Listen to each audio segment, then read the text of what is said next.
Bismillahirrahmanirrahim. Assalamualaikum warahmatullahi wabarakatuh. Innal hamdalillah nahmaduhu wa nasta'inuhu wa nastaghfir wa na'udzu billahi min syururi anfusina wa min sayyiati a'malina. May yahdihillahu fala mudhillalah wa may yudlil fala hadiyalah. Asyhadu an la ilaha illallah wahdahu la syarikalah wa asyhadu anna Muhammadan abduhu wa rasuluh. Alhamdulillah, kita patut bersyukur kepada Allah Subhanahu wa taala atas berkat rahmat dan hidayahnya sehingga kita dapat berkumpul di tempat yang insyaallah diberkahi oleh Allah Subhanahu wa taala. Dan lupa pula salawat serta salam pada junjungan Nabiullah Muhammad sallallahu alaihi wasallam, kepada keluarganya, sahabat dan umatnya, yaitu kita dilindungi Allah Subhanahu wa taala hingga akhir zaman nanti ini. Baiklah, pada kesempatan kali ini jika saya perkenalkan, nama saya Syarul Amri dari PGSD 4B. Pada kesempatan kali ini saya akan membawakan materi yaitu hakikat IPA. Hakikat IPA sebelumnya kita sudah mengetahui pada bangku sekolah. Pastinya kita sudah mengetahui apa sih pembelajaran IPA. Jika diartikan, IPA adalah suatu ilmu yang mengkaji segala sesuatu yang berhubungan pada alam, baik ilmu seperti astronomi, kimia, meteorologi, psikologi maupun biologi. IPA tidak dapat dari hasil pemikiran manusia, namun IPA merupakan hasil pengamatan maupun eksperimen dari gejala alam di bumi ini. Hakikat sains adalah landasan untuk berpijak dalam mengajarkan IPA. Hakikat sains mengandung 3 aspek. Yang pertama itu produk, yang kedua itu sains sebagai proses, dan yang ketiga itu sains sebagai sikat ilmiah. Kurangnya penamaan sikat ilmiah dalam proses kegiatan ilmiah pada perolehan hakikat sains tidak utuh, dan kurangnya terbentuk sikat ilmiah dalam melaksanakan kegiatan ilmiah.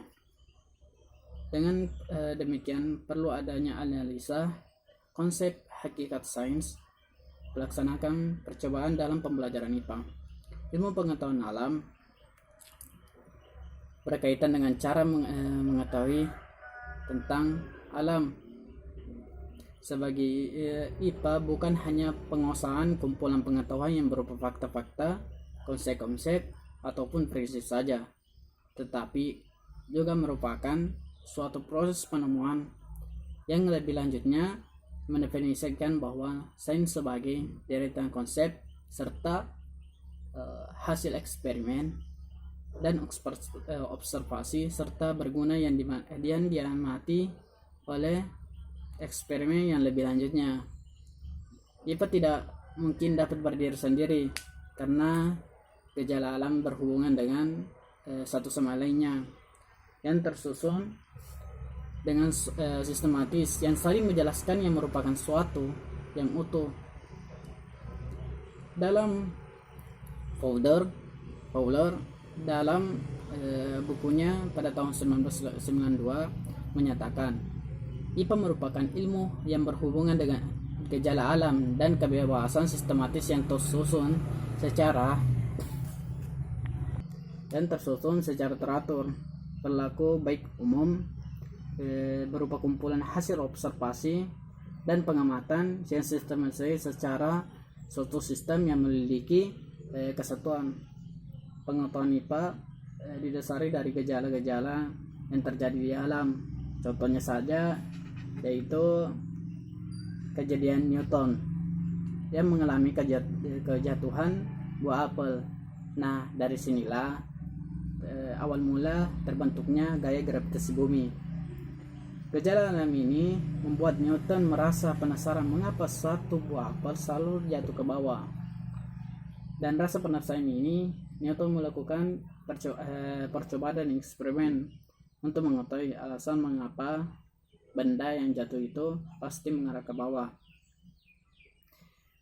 Kegiatan eksperimen yang dilakukan Newton tidak serta-merta langsung berhasil, tetapi banyak percobaan yang dilakukan berkali-kali dengan penuh kesabaran dengan prosedur yang aman, yaitu menggunakan metode ilmiah. Hasil dari kegiatan eksperimen tersebut didapat dari suatu pengetahuan yang dapat digunakan oleh umat manusia, yaitu konsep gaya gravitasi bumi.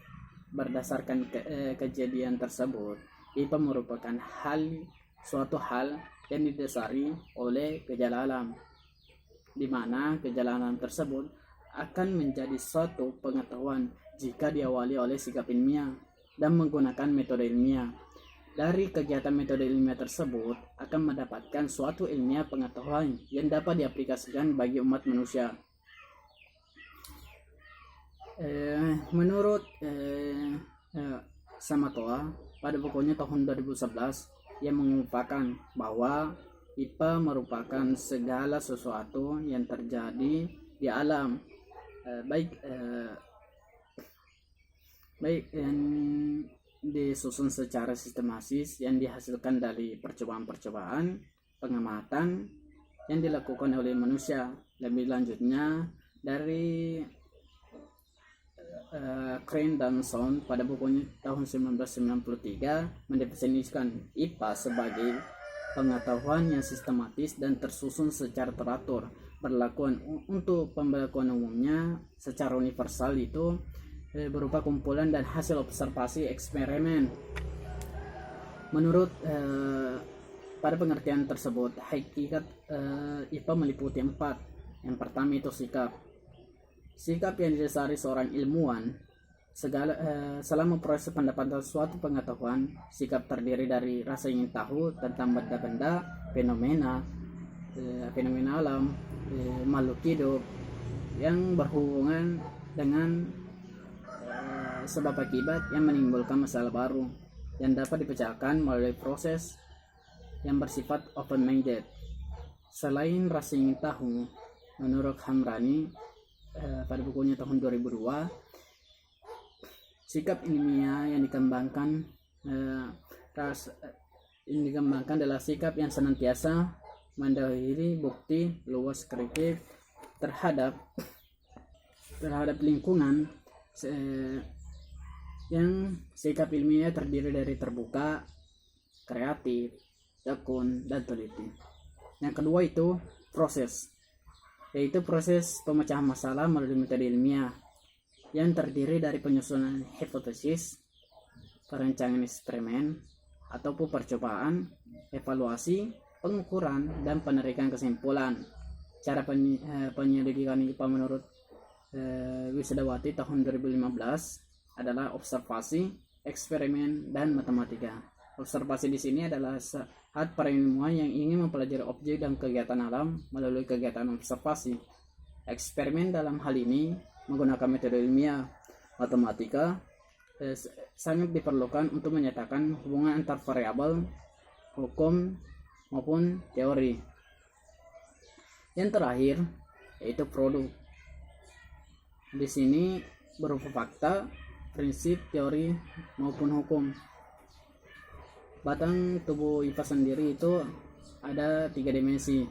Yang pertama itu pengetahuan faktual atau fakta, pengetahuan konseptual atau konsep, dan pengetahuan prosedural atau prinsip. Dan yang terakhir adalah dimensi pengetahuan metakognitif.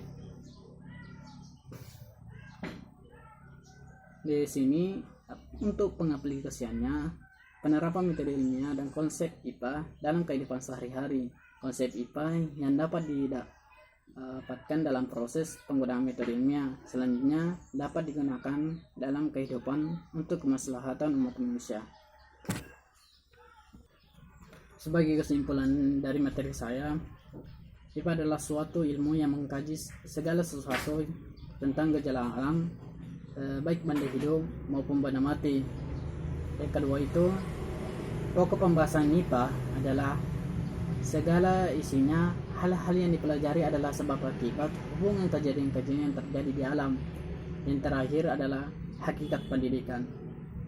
Hakikat pendidikan adalah upaya sadar pengembangan potensi yang dianugerahi oleh Allah Subhanahu wa taala kepada manusia, yang diarahkan kepada tujuan yang diharapkan agar manusia atau memanusiakan manusia atau menjadikan sebagai manusia menurut manusia utuh.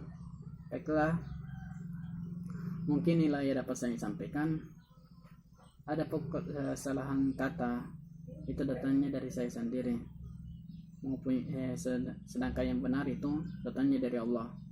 Adapun jurnal yang saya ambil yang pertama itu jurnal Isti Nur Hayati.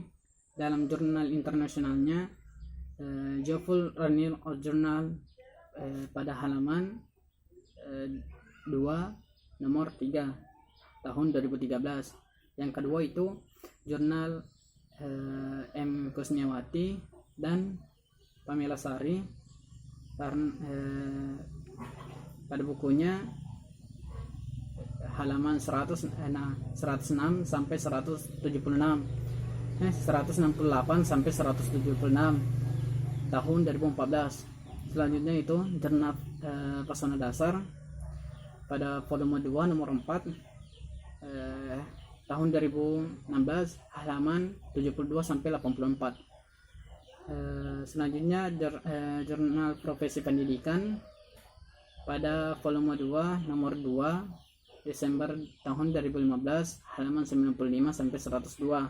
Dan yang terakhir itu jurnal internasional MUIS dan lainnya UNES Sciences Education Journal. Yang kelima pada tahun 2016. Mungkin ya saya dapat sampaikan, kurang lebih mohon dimaafkan.